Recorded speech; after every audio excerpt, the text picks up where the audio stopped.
our second single, How About You Don't, has entered the country top 40. We're psyched about that, and yeah, feeling good and glad to be on Hank FM today. Now, which guy gets the call first? Generally, how's the protocol work when you guys hear the good news? Is it you or? We're usually all together because we're always playing shows. So all right. The manager usually calls and tells us, and then we celebrate. Mm-hmm. You have no private downtime at all, do you? Oh man, we're so used to this. We've been doing this since we were in high school. You know, we're a bunch of old friends, started playing together back in the day, and I don't know. It's really cool to share the success we've been having with Hollerback with our best friends. How many years were you guys knocking around before Hollerback cut through? At least 6 or 7. We got discovered by Willie Nelson very early on, right after we got our name, actually, because we had a trailer full of equipment stolen from us. We decided to name our band the Lost Trailers. Well a month done. later, Willie Nelson found our CD and put us on the road with him.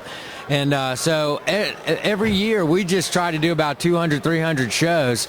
And lo and behold, we got signed by B&A Records, Kenny Chesney's record label. And, man, we've been off to the races. It's been great. I would imagine backstage at a Willie show is either really, really wild or really, really mellow.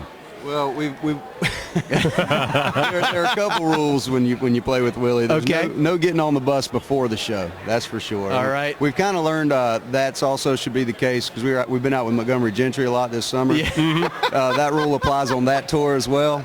And but it's always a good time. And I think the best thing we learned from Willie back in the day was how to treat the fans. You know, he always stayed afterwards, and as long as it took, he'd sign every single autograph. He's a prince. He really is. We try to do the same thing at every show. Willie's great. Now, you guys, you mentioned meeting up in high school. You're from down south, but where did you go to high school, though? We got shipped off to a religious school outside of Washington, D.C., and you know what? I don't think that's what our folks had in mind when they shipped us off, was that we were going to form a country band and play honky-tonks for the rest of our teenage years, you know? But I tell you what, it was a great learning experience for us just to go directly from high school to start playing in clubs, because it just taught us right away how to put on a live show. And I think in this genre, man, you got to deliver on a live show. It's not enough to have a hit single. Right on. You got to back it up with a big show.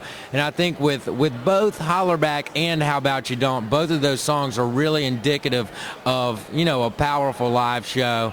And man, we're just fired up to be able to do this. And I want to thank you guys, because y'all were one of the biggest supporters of Hollerback, you know, when it came out. And I want to let everybody know out there in Indianapolis, if you want your Hollerback Colts version, come to the losttrailers.com or myspace.com/losttrailers, and you can download or get a ringtone of the Hollerback Colts version. You better be careful. Our marketing people are going to hire you in a minute. Hey, man. Y'all are looking good, man. We're working That's great. on it. We will put that link actually on hankfm.com, our website. So good to see you guys, and congratulations on all the success. Thank you guys so much. Well done, fellas.